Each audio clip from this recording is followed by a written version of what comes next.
Welcome back to Conflicts of Interest. This is episode 259. I'm the host, Kyle Anzalone. Today I'm joined by co-host Connor Freeman. Connor, how you doing today? I'm doing great, Kyle. How are you? Doing well. Happy to have you back on the show. And Connor, you have a new article out this week at the Libertarian Institute. And this one is titled, Why Do Our Neighbors Support War with Russia? And this is a really good article, Connor, and I highly recommend all of the readers go over to the Libertarian Institute and check it out. But the reason I bring it up now is just because we do have our fundraiser going on at the Institute. And so if you would like to support this show, the writing that Connor's doing, the writing that I'm doing at the Institute, go on over, check out libertarianinstitute.org/donate. There's a great list of kitbats that you could get if you decide to donate. You could get like a drawstring backpack, a physical copy of any of the Libertarian Institute books, a digital copy of one of the books. So there's a ton of great stuff that you could get, and it again is supporting the great work that Connor's doing and the writing that I'm doing, really trying hard to bring news every day at the Libertarian Institute, the most important things going on in the world without the mainstream media spin, because they're funded by the military industrial complex, so they're just going to tell you about war. All right, Connor, just want to also mention that the video version of the show could be found at YouTube, Rumble, and Odyssey. You can follow the show on Twitter at con_interest. You could like the show on Facebook, and you can support this show by doing your CBD shopping at Paloma Verde, PalomaVerdeCBD.com. Promo code PEACE. I got some exciting news about an event that I have coming up with the host of the owner of Paloma Verde and the host of Los Libertinos, Carlos Ablar. And I'll have more details on that coming up on shows, but I did just want to mention that to you, that very exciting partnership that we'll be having and growing with Paloma Verde, as I'll be attending a Paloma Verde sponsored event coming up here pretty soon. So check out their great CBD products, PalomaVerdeCBD.com. Promo code PEACE. That gets the show a kickback and it saves you 20%. All right, Connor, let's talk about the news here. And I want to start off with this article that I wrote yesterday with Will Porter at the Libertarian Institute. And this is about something that the Washington Post wrote, and it was quite the shocking revelation. The title of the article is, For Some in NATO, War in Ukraine is Preferable to a Quick Peace Deal. And we write, as the Russian invasion of Ukraine grinds on and the two sides continue negotiations, the Washington Post reports that some NATO states prefer Ukrainians to continue fighting and dying over a peace that comes too early, rejecting any outcome that could be sold as a victory for Moscow. Though Ukrainian President Vladimir Zelensky has repeatedly acknowledged that his country will not join the NATO alliance in recent weeks, some members are loath for Kiev to accept that key Russian demand, according to officials and diplomats cited by the Post. And this is from the outlet. Even a Ukrainian vow to join, not to join NATO, could be a concern to some neighbors. That leads to an awkward reality. For some in NATO, it is better for Ukrainians to keep fighting and dying than to achieve a peace that comes too early or at too high a cost to Kiev and the rest of Europe. And so I really want to focus there, Connor, on that or, because they are saying that they do not want a peace that comes quick.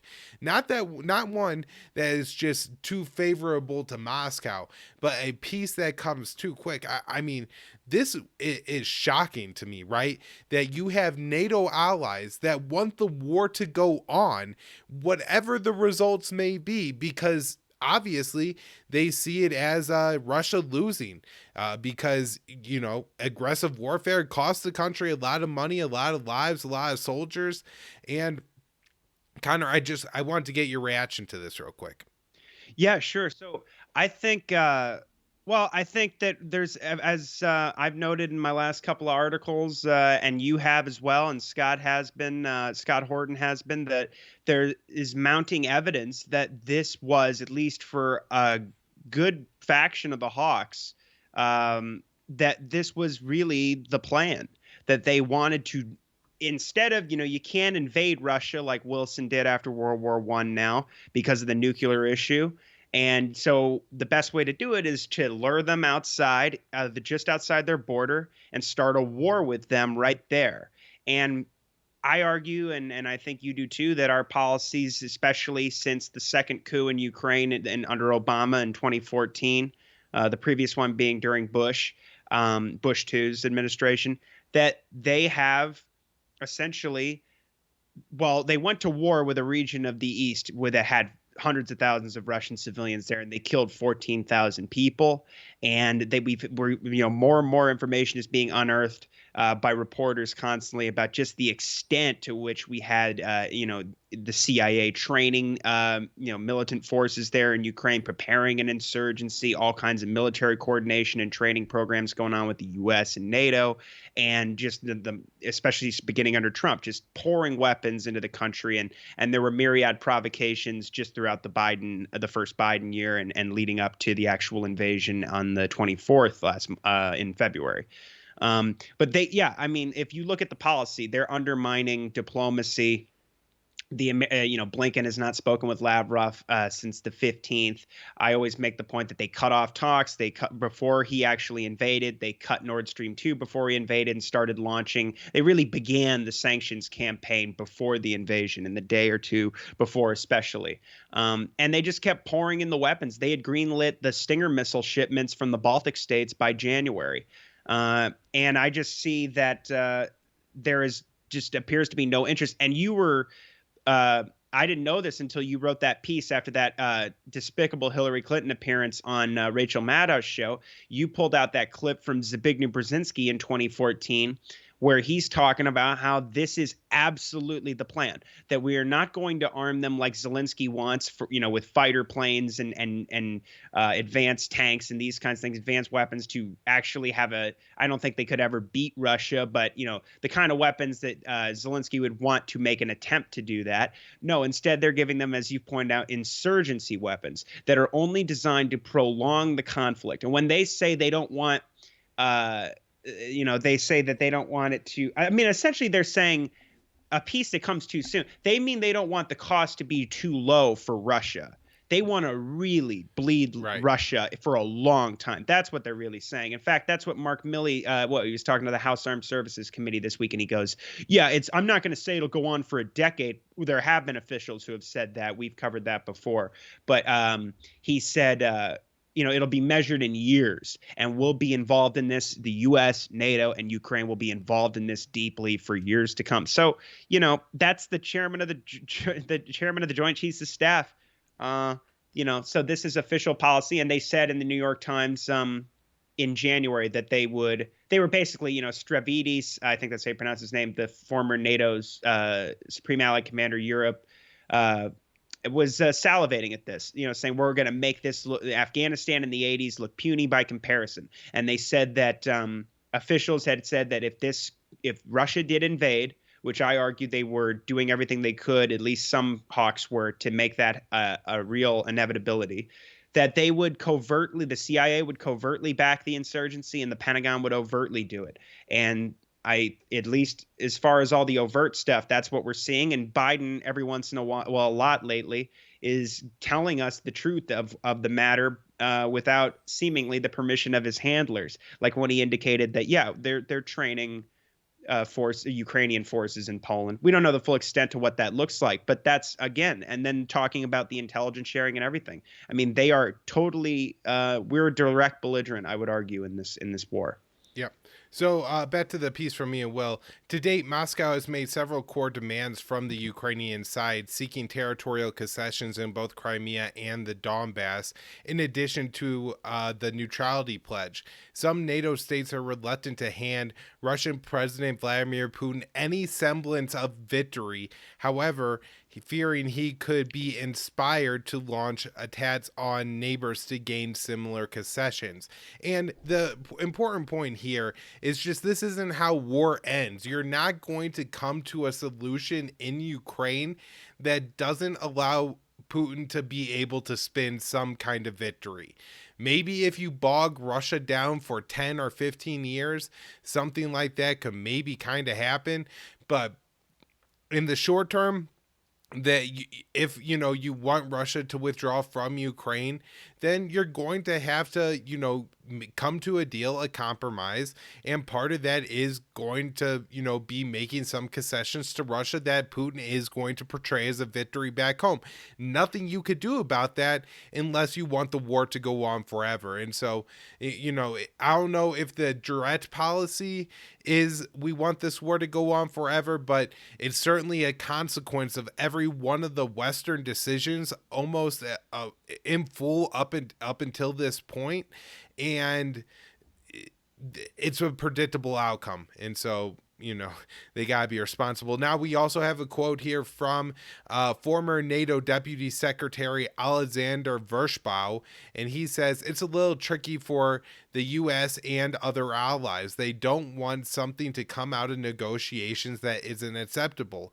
If the Ukrainians accept a deal that does involve territorial concessions, it may be good enough for Ukraine in some circumstances, depending on what they get, but it could set a bad precedent in terms of future further legitimizing changing borders by force and brutal rapish conquests, as the Russians are doing in many parts of Ukraine, he added. UK Foreign Secretary Liz Truss has said British sanctions on Moscow will not be removed until Russian forces have left Ukrainian soil and the country's full territorial integrity is restored, appealing to conditions regardless of what Kiev decides. And so this is key, Connor. The Western sanctions on Russia are meant to hurt the Russian economy. I'm sure Russia would prefer to be able to sell energy to Europe. They could do so easily, efficiently, and cheaply, and in greater numbers now with the Nord Stream 2 pipeline. However, they will find a way to export their oil anyways. But the West could be saying to Kiev, once you come to an agreement, we're going to withdraw our sanctions. And so you could use that as, leverage with Putin. And they're saying the exact opposite, though. They're saying that even if Russia goes and signs a deal with Ukraine that says it grants the Donbass autonomy and it recognizes the annexation of Crimea, it's, in a way, it's not great, right, that borders have changed here. Now, in a sense, I do think that if you look at these two individual areas, Connor, you had the referendum in Crimea in 2014, the Donbass and Luhansk province, republics in the Donbass are proposing to hold a referendum. My guess is that they may vote to join Russia, right, or to be independent. One way or the other, there does seem to be, at least within the borders, a general consent of the people there under the de facto, territory as it exists now, not the way the West draws the maps, but with Russia holding that territory, rather than the way the West claims, which is that it's Ukrainian. And so it's not necessarily, the worst thing if we have to recognize it. Now, the way that recognition comes by Putin waging this war in Ukraine and killing thousands of people in the process is horrible. I'm not trying to downplay that part of it at all. I'm just saying, if you're looking at what could bring an end to the fighting and the dying in Ukraine, just simply agreeing to the status quo in Ukraine, and that is the Donbass is no longer a part of Ukraine.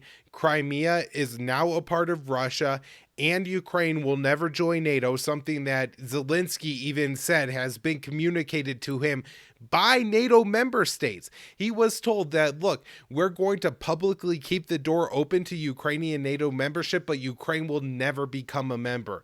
And so we're all just realizing the de facto reality of the situation and putting it into words. And the West is saying that they would not lift sanctions on Russia if that happened. It's going to disincentivize Russia from engaging in negotiations at all or signing an agreement, because it's still locked in this perpetual conflict with the West, where it guarantees that this is going to happen in the future. And as you pointed out, they are talking about regime change in Moscow, Connor, and so this is a very serious issue.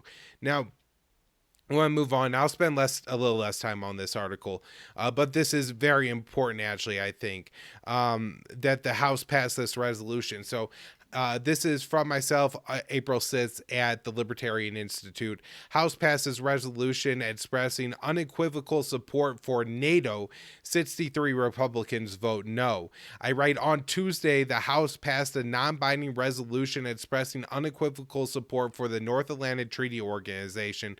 While the bill easily passed, 63 Republicans voted against the measure, earning them the ire of the foreign policy establishment. The legislation was introduced by Congressman Gerald E. Connolly, a Democrat from Virginia, at the beginning of December. The resolution calls for President Joe Biden to, quote, adopt a new strategic concept for NATO that is clear about its support for shared democratic values and committed to enhancing NATO's capacity to strengthening democratic institutions and establish a Center for Democratic Resilience within NATO headquarters. The alliance claims it needs a new strategic concept to adjust to today's reality, identifying Moscow and Beijing as growing threats. This is from a NATO document. The new strategic concept must adapt NATO to today's complex geopolitical reality. The 2010 strategic concept referred to Russia as a strategic partner and did not make any mention of China. And of course, as we've talked about in the past year on the show, Connor, NATO views Russia as an enemy and also China as well. And they've, at least prior to the Ukrainian invasion, were directing some of their resources and military buildup in the Indo-Pacific. Back to the article. During a Foreign Affairs Committee during 2021, Rep. Connolly argued that NATO should establish a Center for Democratic Resilience within NATO itself with the purpose of helping member states strengthen democratic institutions to serve as a resource to establish best practices and benchmarks to, frankly, provide consulting opportunities for existing NATO members that would be NATO members. And so, he's talking about any state that might be in NATO. This is going to increase the amount of funding and personnel available to consult with them. He also, Representative Connolly here, serves as the NATO Parliamentary Assembly president. He has received nearly 400,000 in 400,000 in donations from the defense industry since joining Congress in 2008. While the representative's second jobs and military-industrial complex ties have not been subject to scrutiny, the 63 Republican legislators have faced questions about their loyalty to America. Representative Bill Krell Jr., a Democrat from New Jersey, said that this is evidence that the GOP is truly Putin's party. Representative Thomas Massey explained his no vote on Twitter, saying, NATO is a relic of the Cold War. Why should Americans pay for Europe's defense? And, that really sums up the reason for the opposition to NATO. I know there are some, kooky Republicans who do oppose NATO for various reasons, but as Massey says, the reason is we should not be there to secure Europe. The Warsaw Pact is gone. The Soviet Union is gone. It's time to stop living in the 1980s and, have, we could call it a progressive foreign policy, although that would sound absolutely terrifying. Now, Connor, I gotta ask you here to talk about your article, new out in the Libertarian Institute. Why do our neighbors support war with Russia? And tell me, Connor, why are people, there's, I think, a majority of Americans now that say, hey, Biden's not being tough enough on Russia. Right. So I start off by talking, this was, mainly my whole thing here is I'm looking at, a lot of, especially in the first week, the poll that came out that I think alarmed all of us was the Reuters poll that showed that 74% of Americans supported a U.S. and NATO imposed no-fly zone in Ukraine. And I mean, there have been subsequent polls that have come out from CBS where they ask people about a no-fly zone and they get like another majority response, not quite 74%, but I think somewhere in the 60s. And then they say, okay, and then they explain to them like what a no-fly zone would entail, and they're like, so you think we should shoot down Russian planes and take out their air defenses inside Russia? And they're like, well, no. Then the number drops to like, thankfully, I think somewhere in the 30s or 40s, which is still super alarming. But at the same time, these are only, I mean, it's a very small number of people that are being polled. So what that indicates to me is that a larger numbers of Americans are just supporting the no-fly zone and going, close the sky, close the sky. We can't tolerate this any longer, especially at times like now when you have this massive push over the still, very ambiguous, well, not ambiguous, but like, well, it is ambiguous. I mean, nobody, as far as the Bucha thing, I mean, nobody knows really yet if that was the Russians or the Ukrainians. I don't, I'm inclined to suspect that there's, deception afoot here, just based on the timeline of things. That I think that we're being misled by, the media and the Biden administration and these other countries. And I think that it's going to be used not only to, make the American people more hawkish and more receptive to these, more dangerous escalatory policies, but it's also going to be used, obviously, and it already is, to pressure, the Germans and the French, et cetera, to take a more hawkish line, and more in concert with the Eastern European NATO states and the US and the UK. But so the point of the piece is to say that, look, so. And again, I don't mean to minimize the tragedies going on in Ukraine. However, what I did was I took the UN numbers of confirmed civilian killings in the war, civilian deaths.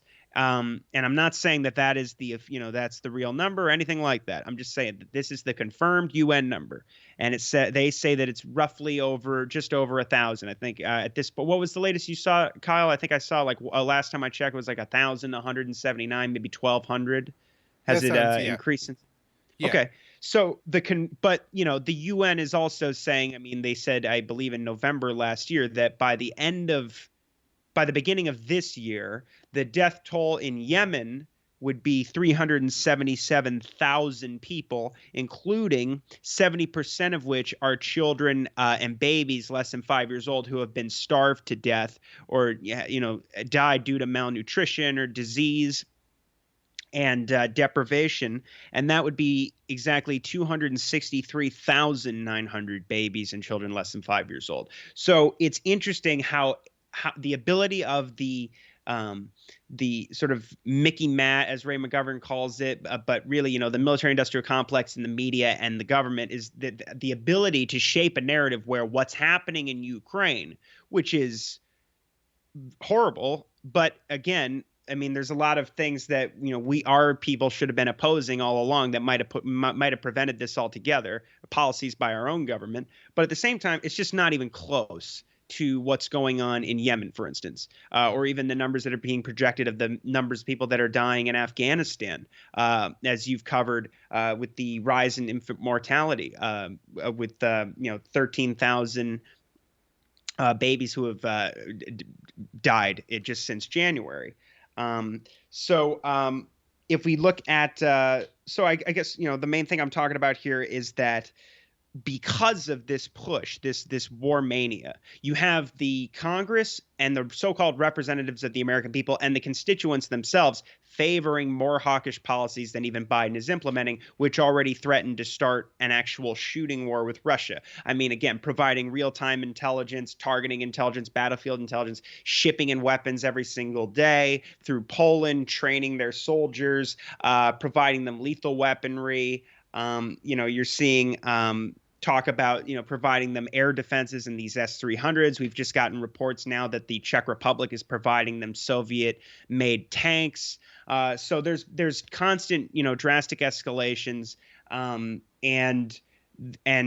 some of these things that Biden doesn't go along with, whether it's the MiG-29s from Poland being transferred to Germany and then put in control of the U.S. and how are you going to get that over there? That's too risky. Okay, we won't do that.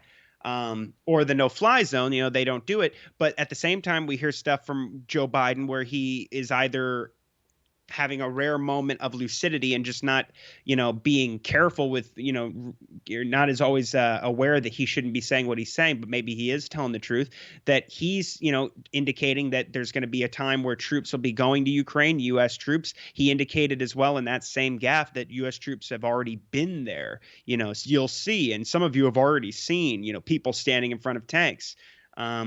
So also this talk about regime change. This man cannot remain in power, saying he'll use chemical weapons if Russia can be plausibly accused of such an attack, even if somebody else does it, because as we know, if you draw a red line like this, like Obama had in Syria, or Trump, we have situations like in Khan Sheikhoun and Duma where there are false flags or just fabricated incidents that are then used to justify the U.S. coming in and launching missiles in foreign capitals and escalating the war there, and getting much more directly involved. So that's always a massive risk, and he's basically invited people to do that.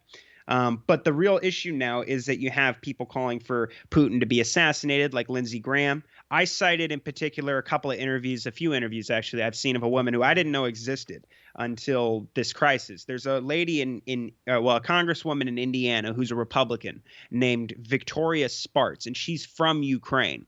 And she's on like Stuart Varney's show often, or Neil Kavoda. She does a lot of Fox Business interviews. And I've seen these things. And the things that are said are just kind of mind-boggling, because Fox Business is not as bad in terms of the war propaganda as MSNBC or Fox News.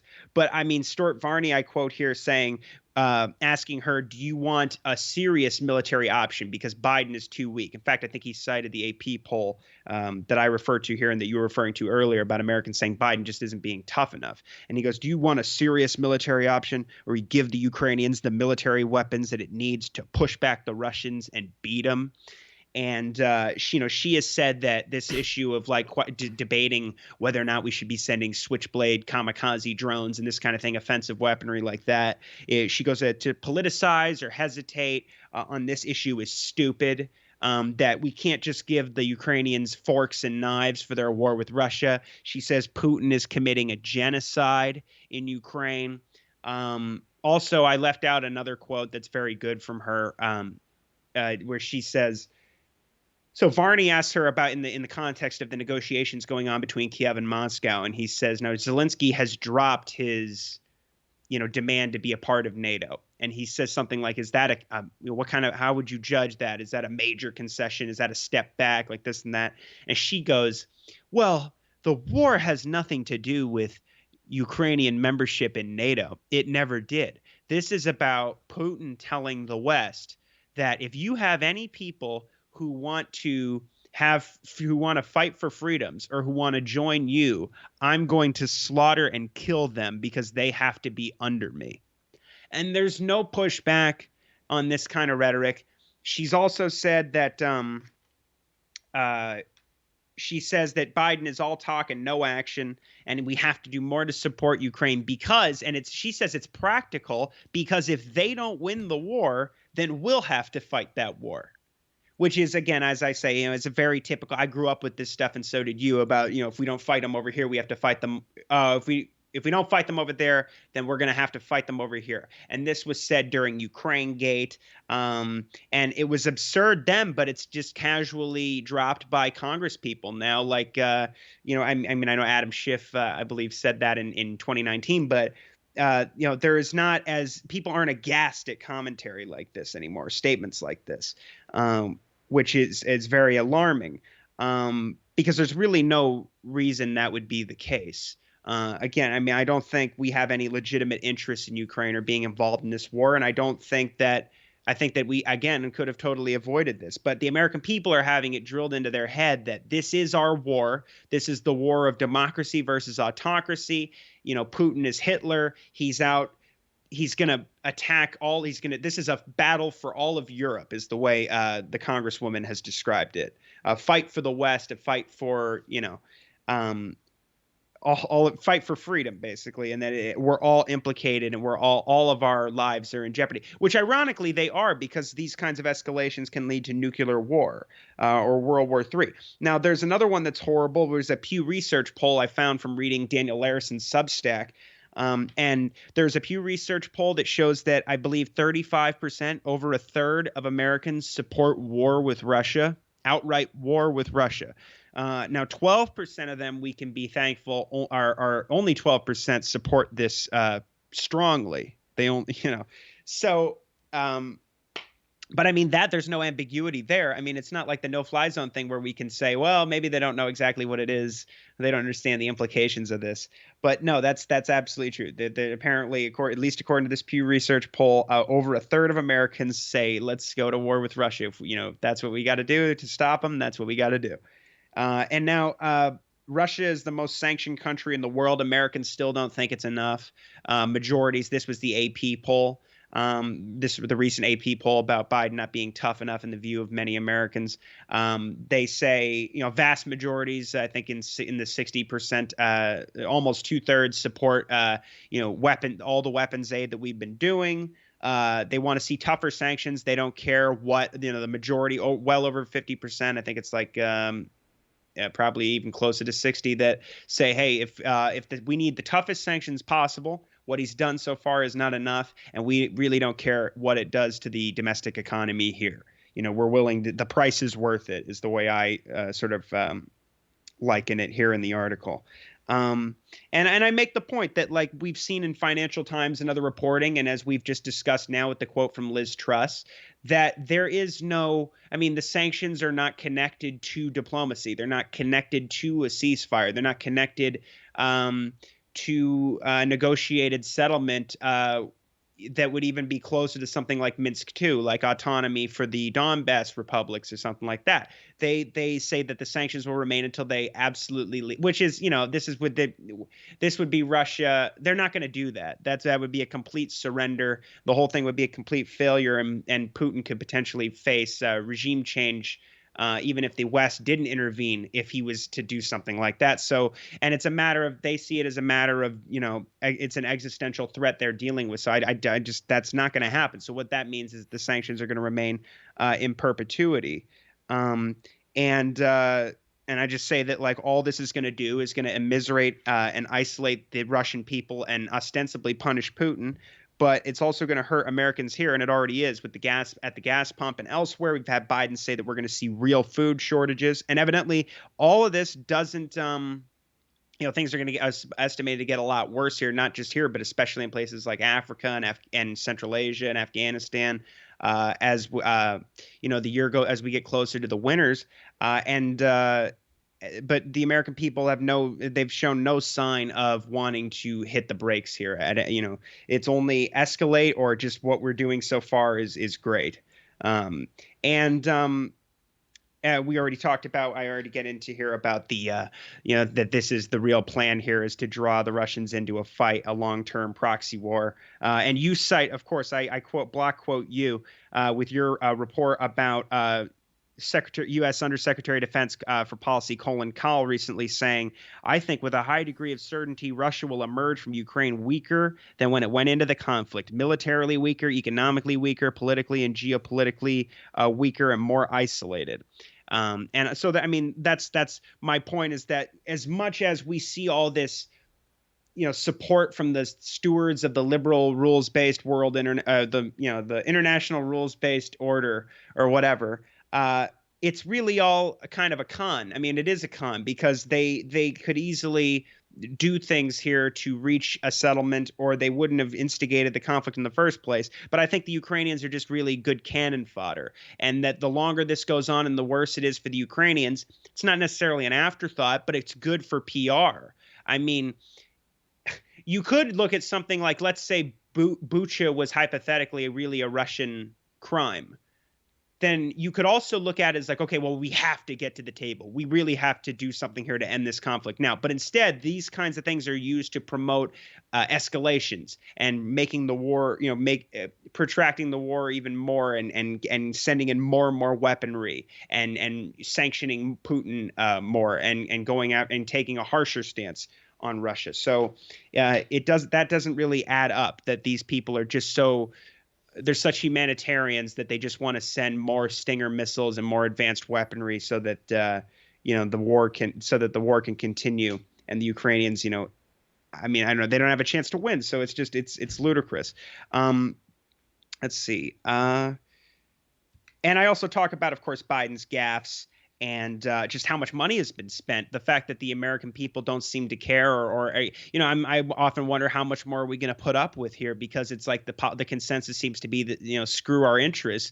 It seems like there's another massive multiple $100 million weapons aid package that comes out every week. That omnibus bill recently pledged $3.5 billion to replenish these weapons stocks. We've, since the war started, pledged something like $1.7 billion. And I cite a report that goes through all this from before the war started and after. And it's, even this number is out of date, but I mean, it's north of $6 billion that we've poured in this country. And there's, again, no signs of this stopping anytime soon, only signs of more, weapons aid packages and things like this. So, I'm kind of shocked at the American people just kind of taking all of this.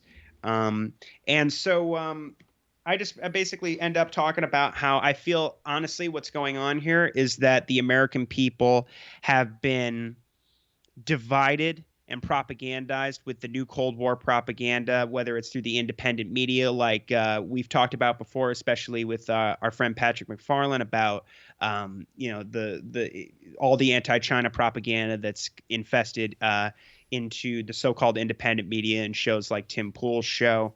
Then the claims of genocide against the Chinese. I talk about how the endless Hitler-Putin comparisons and the Russiagate propaganda and all of this stuff.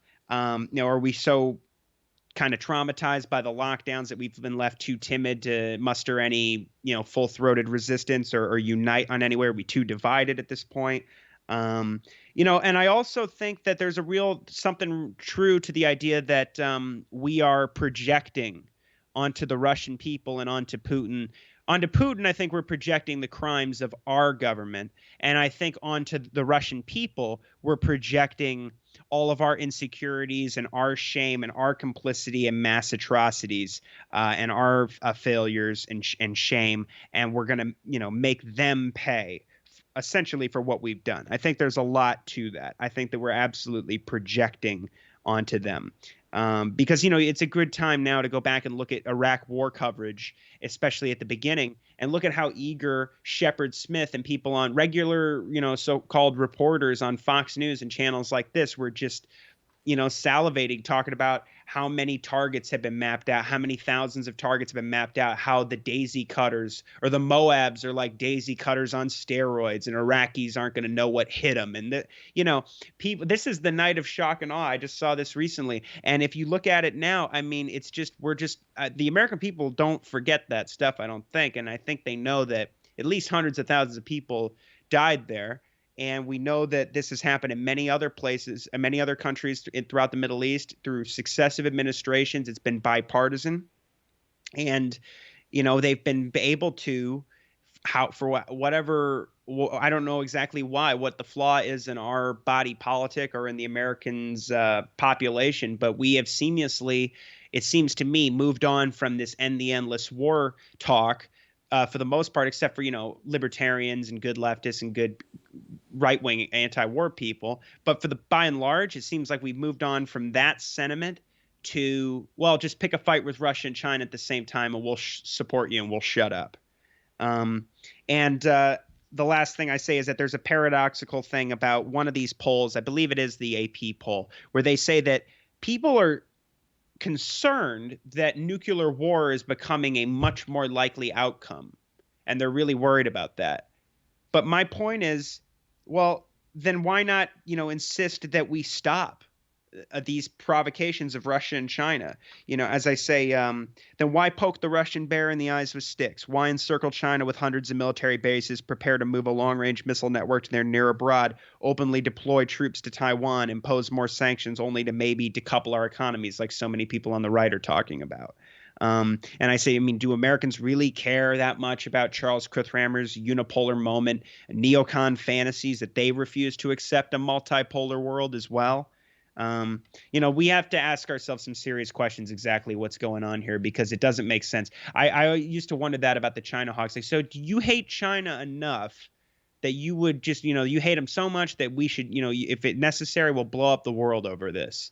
That just seems so incomprehensible to me that I wonder, what's really going on. But and now I'm more alarmed about it even with the Russia thing because I don't think, we're seeing, especially after Bucha, that Caitlin Johnstone just wrote up a whole piece about this. There was a guy on MSNBC named Ali Velshi, who's calling for direct. He's a host on MSNBC. He's calling for direct military confrontation with the U.S. and a coalition of nations against Russians. He says we have to now, that the time for sanctions and condemnation and all this is like, and sending in weapons. He goes, that's done. And then he interviews a guy from like some Pentagon ancillary think tank named John Spencer from the Modern War Institute, who says the same thing. He goes, I wouldn't have said it until today, but we need to send weapons directly at Russians and attack. What did he say? He said, he's used euphemisms, but he's like, put our troops in contact with the Russians, boots on the ground. So, yeah, things are escalating drastically, and I'm very concerned that the American people are just kind of letting this stay on autopilot and getting confused, or paying attention. Like, oh, did Chris Rock and Will Smith, was that staged? There's the gay law in Florida. Like, there's things that we're focusing on right now that are just kind of crazy distractions, and in the meantime, people seem to think Biden, who's literally very close to starting World War III, it seems, is basically just weak and feckless. And as I say, nobody respects Biden or his administration or takes him seriously. So all of that agitation is I think, very effective. And it's going to be a real problem here for the foreseeable future. All right, Connor. Well, great article, and thanks for breaking that down. Now, we got a few minutes left, so if we could quickly talk a little bit about the status of the Iran talks, and I particularly want to ask you about this article that seems to indicate that the news is kind of bad here, and this is from Jason Ditz at antiwar.com, who says, Iran says no more nuclear negotiation, blames the U.S. for the impasse. So what the hell is happening here? Is there anything going on in Vienna anymore? So let's see. So basically, the Iranians have said that the talks are, for all intents and purposes, over. That the ball is in the U.S. In America's court. So Saeed Khatibzadeh, the foreign ministry spokesman, has said we will not be going to Vienna for new negotiations, but to finalize the nuclear agreement. He said there's still some sticking points that the Iranians are waiting for Washington to resolve. Says at the moment, we do not yet have a definitive answer from Washington. If Washington answers the outstanding questions, we can go to Vienna as soon as possible. And they're still saying that delisting the Iranian Revolutionary Guard, like we've talked about recently from the foreign terrorist organization blacklist, is a red line. And it doesn't appear that that's like a part of the deal, but it has to be done in concert, it seems. Let's see. So, and then of course you covered last week, I believe that we covered that the Treasury had imposed these sanctions on entities in Iran that have been accused of helping the IRGC procure materials for the ballistic missile program. Khatibzadeh then said that this just proves that the that the U.S. has ill will towards the Islamic Republic, and he says today, in the final phase, the United States seeks to deprive Iran of the economic benefits of the agreement. And it's been stated that by the U.S. that the sanctions will remain regardless of if there's a deal or not. Adding sanctions, of course, is the worst thing you can do here in this situation we're in now when we're so close to a deal by all accounts. Now, Hossein Amir Abdollahian, the foreign minister of Iran, told Antonio Guterres, the UN Secretary General, this weekend on Sunday, that an agreement is close. He says, we have passed on our proposals on the remaining issues to the American side through the EU senior negotiator, who I assume is Enrique Mora, who's been the broker of the talks. And he says, now the ball is in the U.S. court. Let's see. I have another piece here. So So I mean, Jason says here in his analysis that it's not clear if because State Department officials, he says, uh, are they're offering an unusually upbeat assessment. That has changed as of today. I have another report from Jason about what Blinken said on MSNBC, which does not bode well. But State Department officials are offering unusually upbeat assessments. He says they're saying they believe the differences can still be overcome. This is a stark difference to their usual predictions that the deal will fall apart. It's not clear if they picture more negotiations either, or if they, who also believe the deal is near, might resolve the last little bit on their own.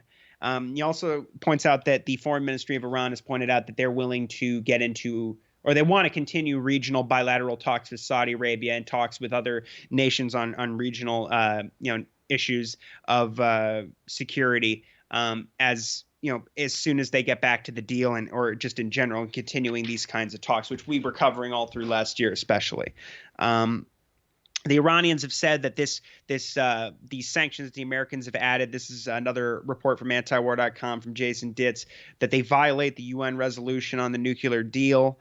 This is UN Resolution 2231, which endorsed the Iran nuclear deal and made it binding.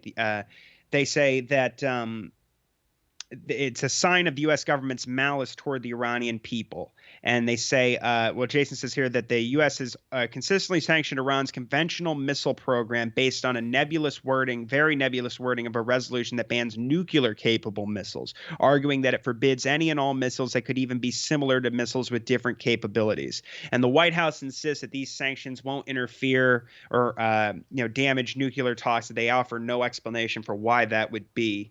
And as I said, that they say that those sanctions will remain, regardless of if a deal is reached or not.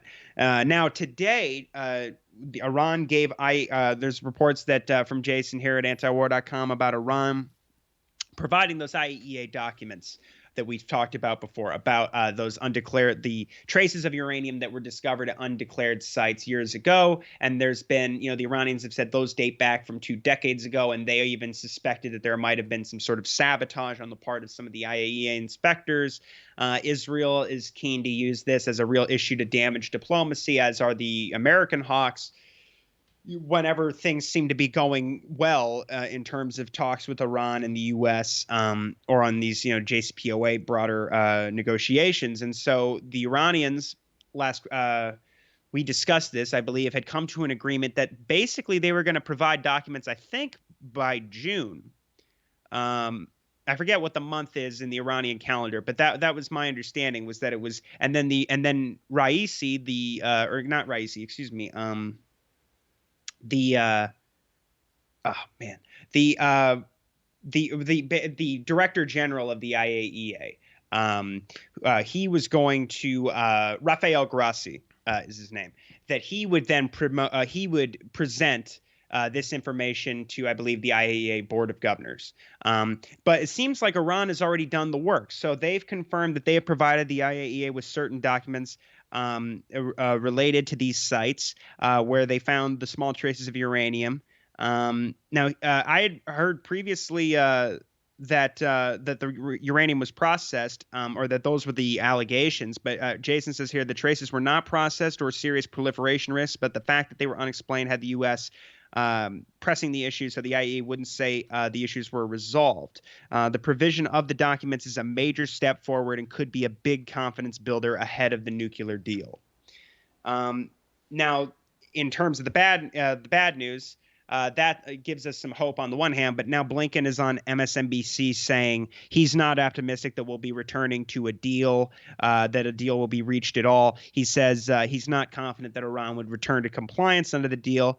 That doesn't really make much sense, since the Iranians' whole thing the entire time during these negotiations has been that they want a full return to the JCPOA and a removal of all the sanctions that have been imposed since Trump withdrew from the deal. And in fact, they want an honest implementation of the deal, because Obama basically was going around encouraging countries not to, and businesses not to do business with Iran even after the deal was reached, and that they even imposed sanctions after the deal, or I think even the day the deal had been signed originally. So they never got a fair shake on any of that. But and as Jason says, it's been the U.S. which continues to add new conditions on top of the original 2015 deal. And Blinken again said that they're running out of time to return, that the window to do that is extremely short. He did not indicate what this deadline is, but the Iranians have previously said they don't take these artificial deadlines seriously. But we have the hawks in Congress are seizing Blinken's rhetoric, which they have before when the Biden administration has been really pessimistic about all of this, to say, oh, you see, we told you the deal is dead and we have to ramp up the pressure on Iran. So they're already using Blinken's rhetoric to push their own cause, which is essentially to ramp up the pressure on Iran and just tear up the deal once and for all. Now, as far as Israel, I'll just say that after we did our show last week, it came out that Blinken had asked Naftali Bennett for his alternative plan on how to contain Iran's nuclear ambitions. And of course, predictably, Naftali Bennett's, the prime minister of Israel's suggestions had nothing to do with diplomacy or lifting sanctions. But this was all he said. Basically, you need to ramp up sanctions to the level we've seen on Russia. And he described the JCPOA as a mere band-aid on their nuclear program, which would give them billions of dollars that would go to funding their terror proxies and this kind of thing, which, any Republican could have said all of that. That is, also they make the point in the Axios report here about that when they had the meeting last week in the Negev summit we talked about, they raised concern. All the the Moroccans, the Emiratis, and the Bahrainis are all, of course, against this, and they really have been pushing for the IRGC to not be delisted from the Foreign Terrorist Organization. And I think it's pretty obvious because if it's a red line, then step over their red line and prevent them from just squash the whole deal. And then also we had the American ambassador to Israel saying on an interview on Israeli television that regardless of whether or not America returns to the deal, that Israel is free to take whatever actions they feel the need to take, which is rhetoric we've heard from Blinken before, for instance, especially in the months like I want to say from September to October or September to November, where things really did look pretty bad, that we weren't going to be returning to a deal and that they were going to just continue the Trump policy. The only other thing I'll point out is Trita Parsi has a very good piece in Responsible Statecraft where he talks about major escalations that could fall out if he sort of downplays he basically says that the political costs for Iran giving up its red line and demands for the IRGC to be delisted from the Foreign Terrorist Organization. He says that the political cost of backing off of that red line, and also for for Biden to delist the IRGC is almost, they've let it get too high on both sides for them to walk away. But he says that they must, because the risks of not returning to the JCPOA and letting the deal fail are much, much greater. And one of the things he talks about was last year he did an interview with Scott where he said that Scott asked him, well, let's say the deal fails, right? They'll still be in the non-proliferation treaty like they have been for decades and decades. So everybody will still know the JCPOA wasn't really necessary in the first place. It was just double, triple confirming that, they're obviously not seeking nuclear weapons. They don't have nuclear weapons, and that the JCPOA is the most comprehensive inspections regime ever implemented by the IAEA.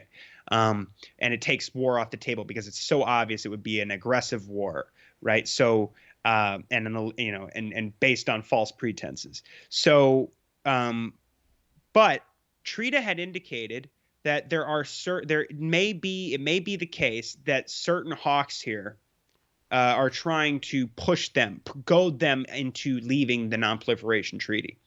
Now, he wrote this piece where he talks about the real risks of not returning to the deal. And I'll just outline some of the things that he says here. So he talks about how one thing that the U.S. could do. So he says few people believe that he talks to that Iran won't expand their nuclear program, enrichment, et cetera, building more and more advanced centrifuges and all these things, if the Americans don't return to the deal. Now, we've covered before, the Iranians have said that they will never expand beyond the 60% enrichment of the uranium hexafluoride, that they will never go to weapons grade. Both Ayatollahs, Khomeini and Khamenei, have said it's, forbidden and out of the question. However, he says that he's talked to an expert named Nasser Haidian, who he cites here prominently, who says is an Iranian academic with extensive access to Iranian national security officials, and he says that they basically have planned for the scenario where they would withdraw from the Non-Proliferation Treaty, and he says that this could happen because one avenue the U.S. could take to ramp up pressure on Iran if there is no return to a deal and they do expand their nuclear program is they could condemn Iran at the IAEA Board of Governors and then refer the matter to the Security Council at the UN. At that point, he says Tehran will kick all the IAEA his sources tell him that Tehran would kick all the IAEA inspectors out, which Parliament has previously demanded, and deny their inspectors access to nuclear sites.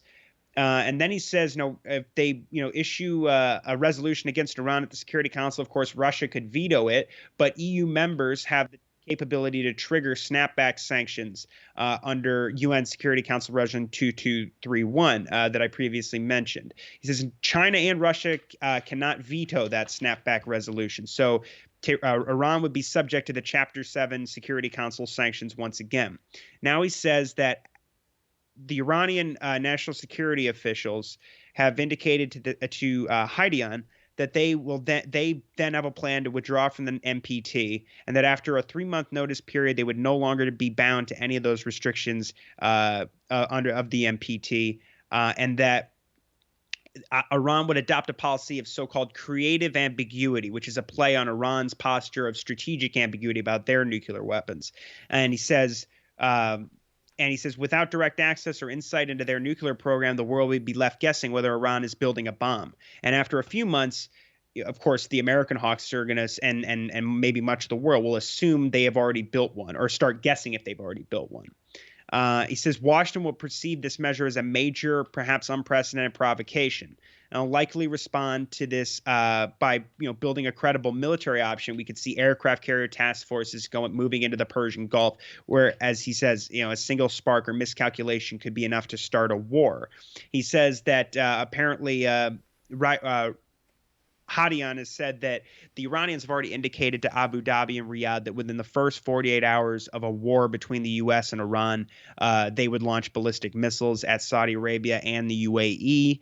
And he says, and even if the U.S. avoids the UN route, they could, do other things to escalate pressure on Iran, like stealing more oil, seizing oil tankers again, taking their oil and then selling it like the Biden administration has already done in at least one instance. And he says that they could have their cake both ways by providing and eat it too, because they could prevent Iran from their export revenue and also, not diminish the oil supply with the concurrent sanctions blitz on Russia. And so he says, let's see. So at this point, he talks about how they have about 25 million barrels of oil stored on leased tanks, the Iranians. And with oil prices the way they are now, $90 to $110 a barrel, that's about between 2.3 and $2.7 billion, or nearly half the amount of Iranian funds currently frozen in foreign banks. So he says exercising an option would very likely provoke Iran to retaliate. This could include attacks on troops in Iraq, either directly from Iranians themselves or from the Iran-aligned Iraqi militias, which would be blamed on Iran anyway. And we've discussed previously how those groups are not exactly as much under control from Tehran as they used to be. So in both Iraq and Syria, that could be a very difficult situation.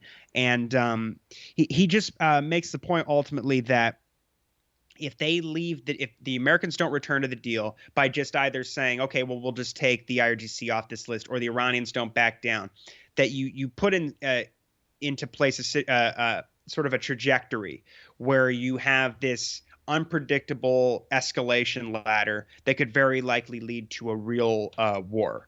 And of course, he says, especially for Biden, even just his political considerations, considering that we're headed towards midterms here in November, and if this happens, you would have skyrocketing oil and gas prices, a whole new war to deal with, a regional war in the Middle East, and it would be a situation that would be impossible to control. So he just makes the point that at this point, for both sides, somebody has to back off here on their demands over this IRGC issue.